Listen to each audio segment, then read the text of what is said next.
please subscribe and don't forget to press the bell icon to get notified whenever we upload a new video. Chhattisgarh के जगदलपुर में एक traffic पुलिसकर्मी ने नदी में डूब रही महिला को बचाने के लिए नदी में छलांग लगा दी और उसे मौत के मुंह से निकाल दिया। दरअसल नदी के पास पुल पर तैनात ट्रैफिक पुलिस के जवान को नदी में कूदने की आवाज आई, जिस पर जवान ने पुल से झांक कर देखा तो उसे एक महिला नदी में डूबती हुई दिखाई दी, जिसके बाद जवान ने अपनी जान पर खेलकर महिला की जान बचाई।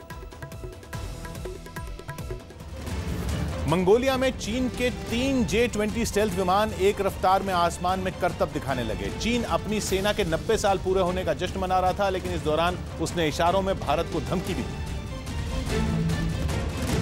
लेकिन इससे पहले चीन की सेना ने अपनी ताकत दिखाई। सबसे पहले चीन के J-20 स्टेल्थ विमानों ने आसमान में करतब दिखाए। इस दौरान ये विमान एक समान रफ्तार से उड़ान भर रहे थे। इसके बाद एक मालवाहक विमान के साथ 8 लड़ाकू विमान आसमान में जौहर दिखाते नजर आए। ये 8 विमान आगे चल रहे मालवाहक विमान को सुरक्षा दे रहे थे।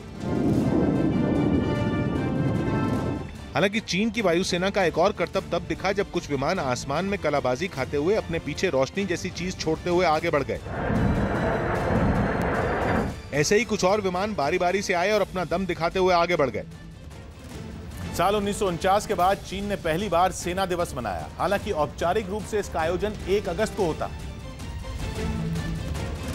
लेकिन 1 अगस्त को होने वाला यह आयोजन पहली बार जुलाई में किया गया, जिसमें राष्ट्रपति शी जिनपिंग ने खुली गाड़ी में सवार होकर परेड की सलामी ली। जवानों को संबोधित करते वक्त जिनपिंग ने भारत का नाम लिए बगैर पड़ोसी मुल्कों को धमकी भी दी।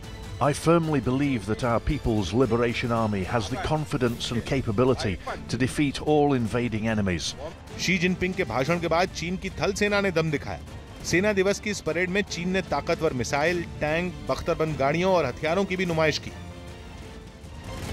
प्रधानमंत्री आज पूर्वोत्तर में बाढ़ और राहत बचाव के काम की समीक्षा करेंगे। प्रधानमंत्री नरेंद्र मोदी आज बाढ़ प्रभावित उत्तर पूर्व के राज्यों का दौरा करेंगे। गुजरात में राज्यसभा चुनाव के दौरान विधायक नोटा यानी किसी को वोट नहीं का इस्तेमाल कर पाएंगे।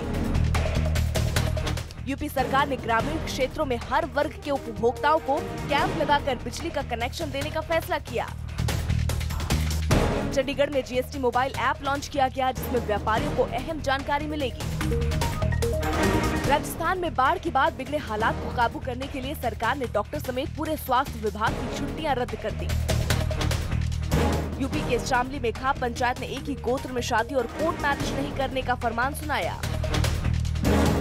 अनिल और अर्जुन की फिल्म मुबारका ने वीकेंड पर करीब 23 करोड़ कमाए।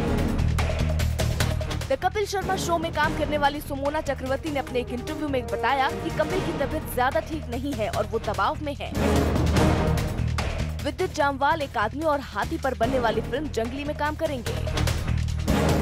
जानवरों पर कई फिल्म बना चुके अमेरिका के मशहूर फिल्मकार चक रोसेल फिल्म जंगली का निर्देशन करेंगे। लोकसभा में टीएमसी के सांसद सौगत राय के भाषण के बीच में ही बीजेपी सांसद सीट से खड़े हो गए और हंगामा करने लगे, क्योंकि लोकसभा में भीड़ की हिंसा पर बहस हुई, जिसमें कई बार सत्ता पक्ष और विपक्ष के सांसदों के बीच तीखी नोकझोंक हुई। इसी कड़ी में टीएमसी के सांसद सौगत राय भी बोल रहे थे कि उनकी एक टिप्पणी पर सदन में हंगामा शुरू हो गया।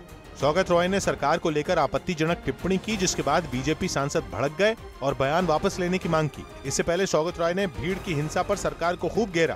कांग्रेस मुक्त भारत करेंगे। मैं पूछना चाहता हूं, क्या आप लोग मुस्लिम मुक्त भारत करने चाहते हैं? सौगत राय के जवाब में केंद्रीय मंत्री रामविलास पासवान खड़े हुए और हिंसा की घटनाओं को राज्य का विषय करार दिया। सभी राज्यों की सरकार है, नहीं सुने तो क्या करेंगे? फौज भेजेंगे। भीड़ की हिंसा को लेकर लोकसभा में गर्मागर्म बहस के दौरान कई बार हंगामा हुआ, क्योंकि बीजेपी के सांसदों ने कई पुराने मामलों को उठाकर कांग्रेस पर पलटवार करने की कोशिश की। वैसे भीड़ की हिंसा पर चर्चा की शुरुआत में ही कांग्रेस नेता मल्लिकार्जुन खड़गे ने बीजेपी पर सीधा हमला किया और बीजेपी की राज्य सरकारों को निशाने पर लिया। खड़गे ने झारखंड और मध्य प्रदेश को भीड़ की हिंसा का सेंटर करार दे दिया। झारखंड और मध्य प्रदेश तो ऐसा हुआ है, ये लिंचिंग सेंटर हुआ है, मॉब लिंचिंग सेंटर। विपक्ष ने झारखंड, मध्य प्रदेश और राजस्थान की घटनाओं के बहाने सरकार को घेरा, तो बीजेपी ने विपक्ष को कश्मीर की याद दिलाई।